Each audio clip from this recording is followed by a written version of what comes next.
Bambinos, hi, hello, welcome back to my channel. If you're new and you're just joining me, hi, my name is Evie.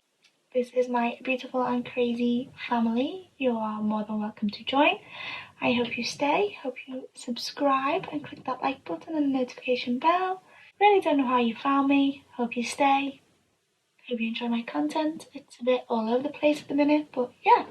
Sorry if you hear this chair squeak from time to time. It's new, I'm just breaking it in. So today's video is going to be serious. It's a story time. This has been highly requested. I've had a comment on here and I've had comments on my Instagram, on my Snapchat to do this video.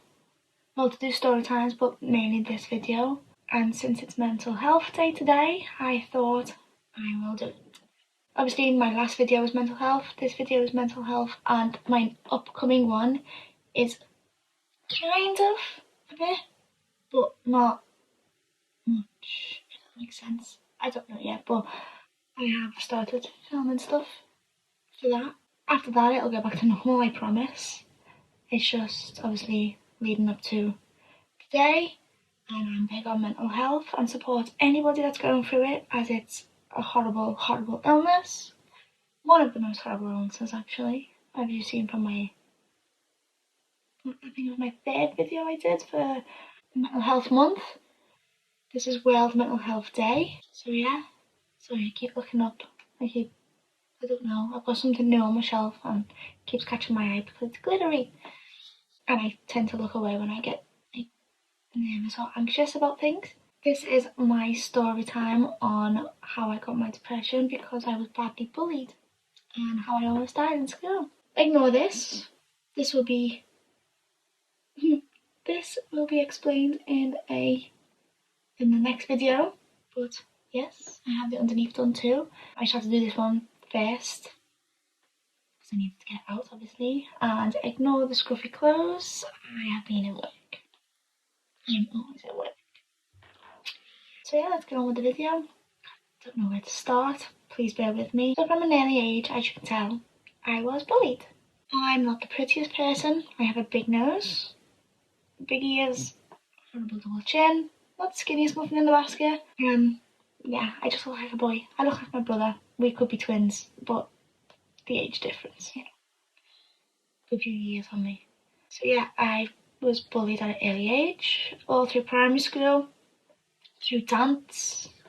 I was dancing since I was 2 years old. I've been bullied. I find it hard to make friends, and because I'm shy and quiet, I'm an easy target. Which is also a reason why it's hard to make friends. So in dance, I'd get picked on. I'd always get put to the back, even though, not to be big-headed, I was a good dancer. I am a good dancer, better then when I was in training than I am now because I forget things. Mainly because I could never make up my own routines. I'm a good dancer when it comes to being taught the dance, not when I have to make it up myself. So I'd always get put to the back. I was always on my own. Same in school, I was always on my own. No one wanted to sit with me. I'd get singled out, I'd always get laughed at, made fun of, skitted, big nose, big ears, and then it just got worse and worse. But obviously, as a kid you learn to live with it. You just think, oh, no one wants to be my friend, that's fine. Yeah, it's sad, but I'd always be playing by myself anyway in the house, so what was new? You know? And then I came to a few years in dance and I made this friend called Amy, and she was one of my good friends. We did everything together, inseparable, like literally inseparable. We did our exams together, our dance exams together. We'd sneak sweets in as we were dancing, as we were learning the dance. We had our power cutting dance together. We had our fire alarm in the middle of our exam together. And we had to stop our exam and the examiner was like, I'm so sorry girls, we're gonna have to leave. But then when the fire alarm went off, we got to redo our exam. That's a funny story. Quick side, I'll tell you that story dead quick.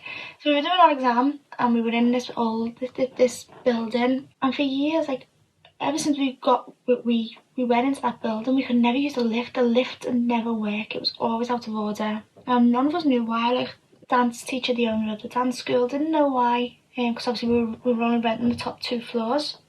And this one day, so we always had to use these stairs. We had to climb like 3 stories of stairs. And one day we were doing our exam and the fire alarm went off. So we all escorted the building and then like went outside.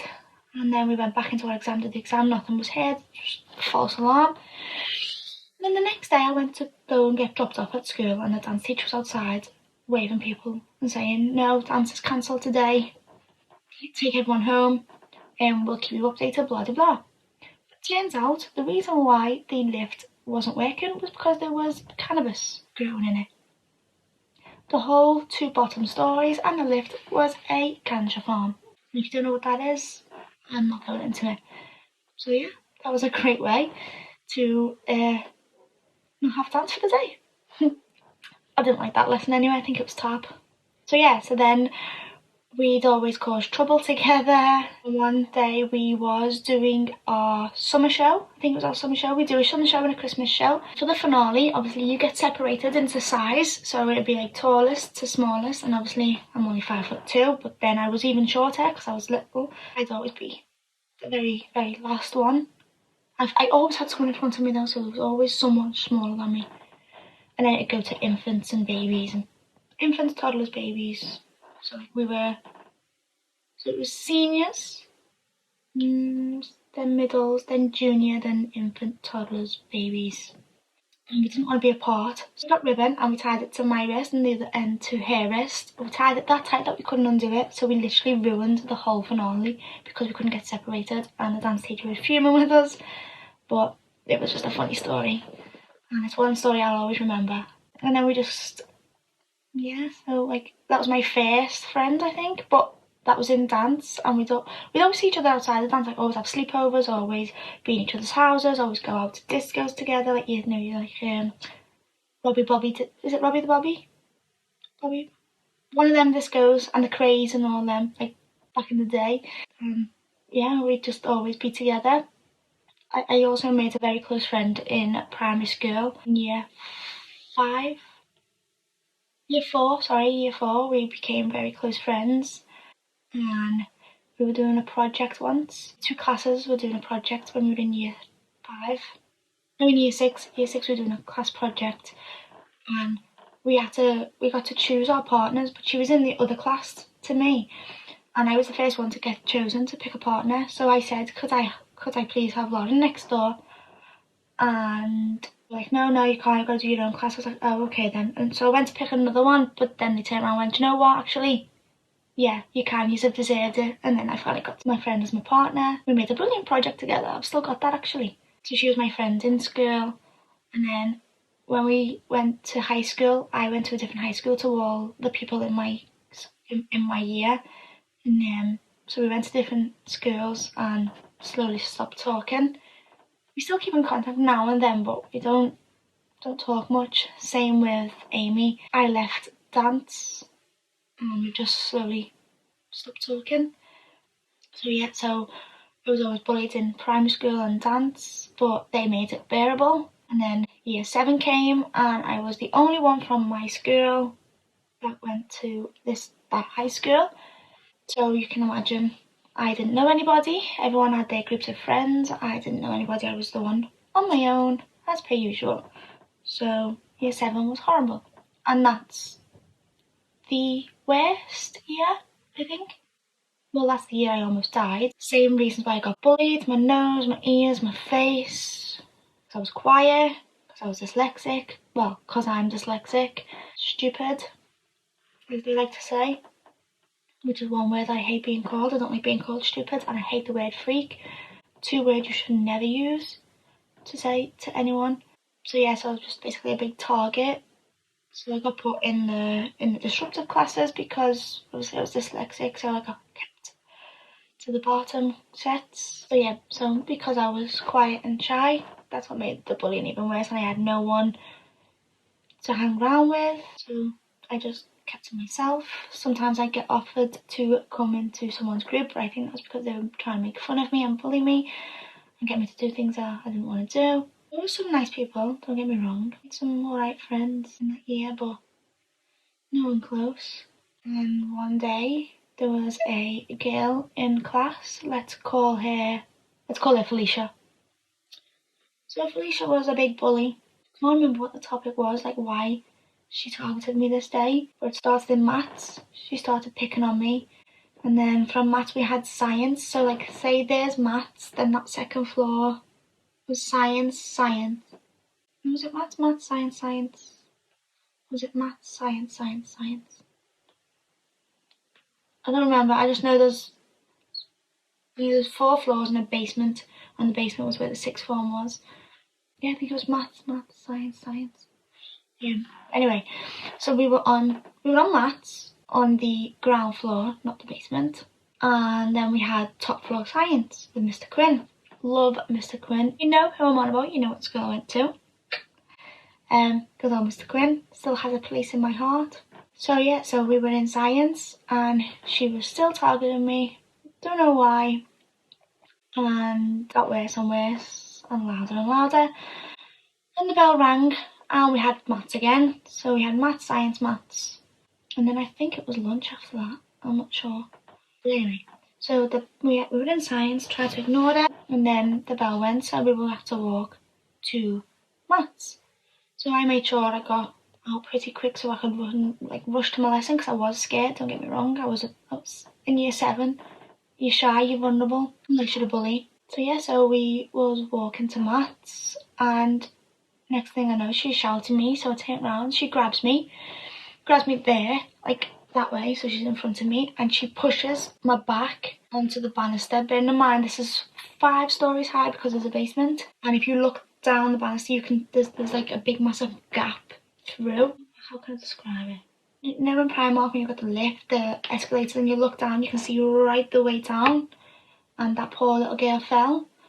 I'm so glad she's okay now. So happy she survived. I'm sorry for it. Time was praying that she survived, she did. So, as a reference, so that's what it was like in that section of the school. So she grabs me like that, hangs me back across the banister, and I was like arched over, and she was screaming something. I can't remember what she was screaming because I was crying. I just wanted her to get off me but not let go of me at the same time, and there was that look in her eye that she was about to let go. And if it hadn't have been for one of my friends at the time that I was like getting close with, she came behind her and ragged it off me. As she ragged it off me, she pulled me back up. If she hadn't have ragged her off me, she would have dropped me over that banister and I would have hit my head on the metal slats going down, because the gap wasn't that big. It was big enough, but it wasn't that big. She ragged her off me and I was screaming like, what are you doing, get off her, blah blah blah. So then I went back into science and told Mr. Quinn and stuff like that, and then I went to my head of year and sorted all that. And as she got pulled into the office, I think she got pulled into the head teacher's office, I'm not sure, or the deputy head, and then she got told to wait in the reception. And my cousin and one of her friend was literally my bodyguard after this moment. She was so amazing, like the love I have for her. Yeah, she made school bearable, like every day. Only when she was off and left school, that broke my heart. My cousin found out, I don't know how, and she went to the reception, got the girl, grabbed her and said, how would you like it if I hung you over the banister? And went to pull her, only for the teacher to say, no, stop. You're going to get excluded if you carry on. She said, I don't care, you can't do that to my cousin, who do you think you are, blah, blah, blah. But then obviously she let go, and that girl got excluded. And I don't know where she went, and I don't care. I don't even wish her a tough life, because I'm not horrible, I'm not a bully. So, and then obviously year 7 after that was a bit quiet. I was still getting picked on in class a bit, but a bit quiet. And then year 8 came and I met one of my friends. Back then we were best friends, now she's an ex-friend. That's another story in itself. I'll talk about toxic friends on another story time. So then obviously I made that friend, let's call her Harley, okay? So me and Harley started getting close. I don't know how we became friends. I think it was in the Duke of Edinburgh. But we started to become close, and then like we were just hanging around every day, every lunch. She was in one of the top classes, so I didn't get to see her in my class. But break, lunch, after school, weekends, we were always together, always hanging out. We had the best times together, like don't get me wrong. She was one of my closest friends. We had our falling out badly, and when we fell out, we fell out, don't get me wrong. But in the meantime of me and her being best friends, I started to talk to my current best friend, who is my sister. Well, you know what I mean, like, she's my sister, she's my best friend. Like, when you have a best friend, you call them your sister, blah, blah, blah, blah. She's practically my sister. She lived with me for ages. We were in the same class, and we didn't notice each other at first. And then we were in science, and she had a Green Day bag, or she was listening to Green Day, and I went, oh, I like them. And then we started talking. I was talking about music first, and then we just started hanging out. And she was also, well, we were sitting with them for a break. She'd come to mine a couple of times, go and like sit in the back garden. We'd go and see Frame and Hanley together, and then other concerts. And we're going to go and see Frame and Hanley when they come back to the UK. Yay! I think that's next year. And we were inseparable until she had her baby and moved out. Now I hardly see her, which makes me sad. I need to go see her more, and she needs to come here more. So if you're watching this, Nicole, get your ass in gear and give the baby a big kiss from me. They made it more bearable, but I was still getting bullied. Year 8 was just even worse. I'd be tripped in the corridors, laughed at. Year 9s were laughing at me, even year 10s. I didn't understand why, you know. And then I'd get bullied because I didn't have the latest fashion, but I did.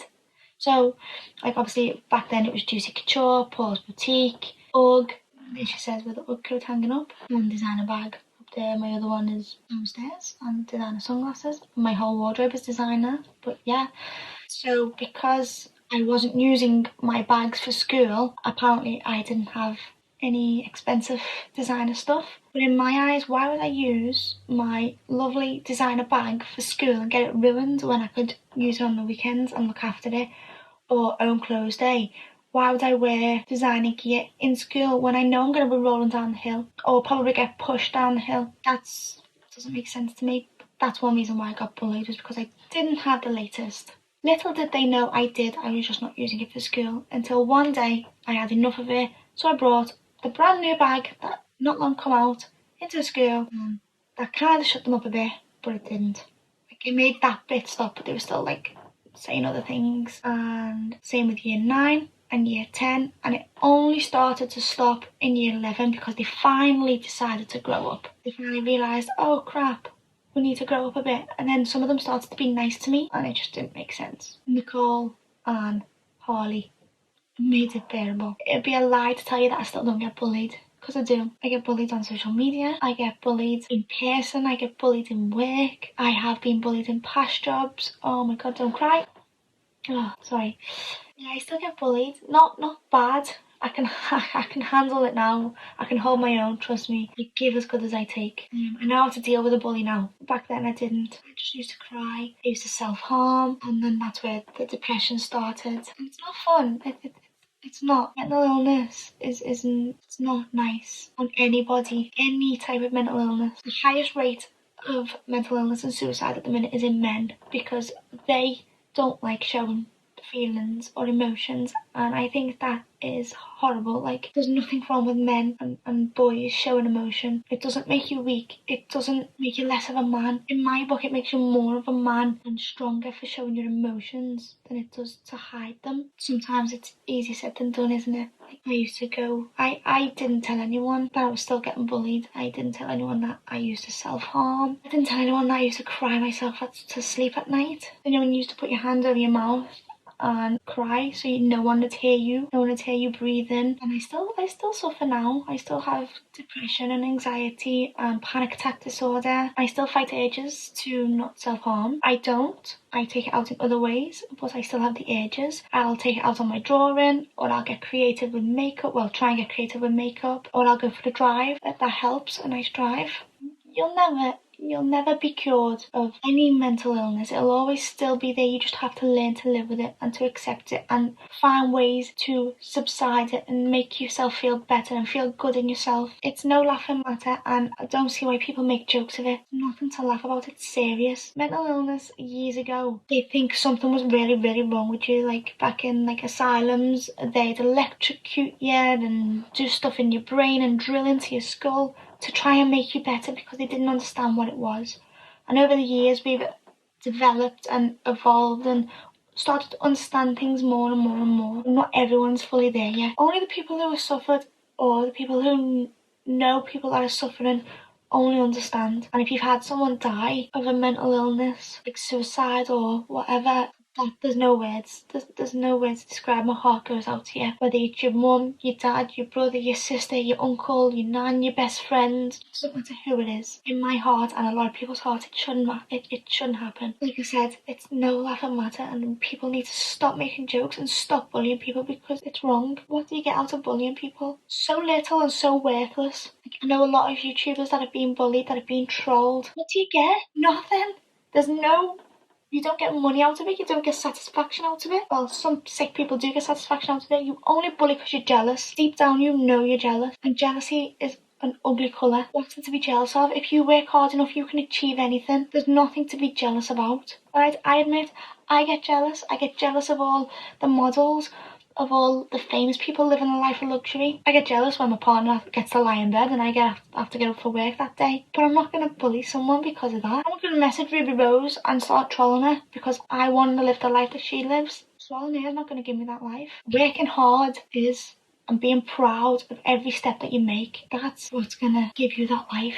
Don't just sit there and go, oh, do you know what? I want that life. Like, I want that YouTuber's life, so I'm going to bully them and make them feel worthless just because I'm jealous. Get a camera, upload videos. You'll eventually get there. Just don't bully, don't judge. I can't bear judgmental people. Like when I had to have my operation on my throat because I had a tumour, I got bullied for that. Why? Why bully me because I had a tumour on my throat and I had to get an operation? I was only in year 6. Yeah, it put me back a bit because I had to miss I had to miss months of schoolwork. That's what put me into the sets in year 7 because I missed out on some of that. I missed out on the school disco. In mind, the perks was I didn't get to do PE. No reason is a reason to bully someone. Bullies are cowards, plain and simple. I'm still getting bullied now in work, but I don't let it get to me that much because I have people who make me feel better, who I know my worth, if that makes sense. And I know my worth. Even when I have low self-esteem days and my bad days, I still know my worth. Even if I feel like giving up, I have people around me that don't want me to give up, that do anything to not let me give up. And I know that. I've always known that, but I didn't let myself know that, if you get what I mean. Like, I knew they were there, I just didn't want to believe it. So I'd always push them away. I still push people away now, but it's just something I'm dealing with. But you want to know who the biggest bully in life is? Yourself. That's the biggest bully you will ever come across, is yourself. Because you always take yourself down. You'll always think you're not good enough for something, even if you're the best of the best, the creme de la creme. You could be the best actress in the world, the best singer in the world. You'll still always think, there'll always be someone better. There's never anyone better than yourself. Certain things you can do that other people can't. Know your self-worth. Don't ever lower yourself, and stop being a bully to yourself.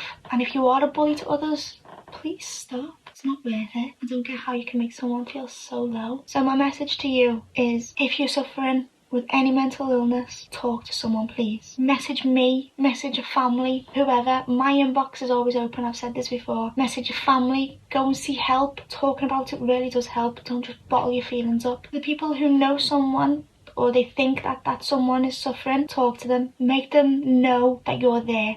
Don't pressure them, because that'll just make it worse. That'll make them close even more. Take them on fun dates. Go and see them. It doesn't even have to cost money. Go and take them for a picnic in the park if you get the chance with the nice weather. Or do an indoor picnic in the house. And obviously all this COVID rules and stuff aren't helping. But if someone's really suffering that much, screw COVID. You only get one life. And if you're that person who's suffering, or you know someone that's suffering, is these rules more important than their life?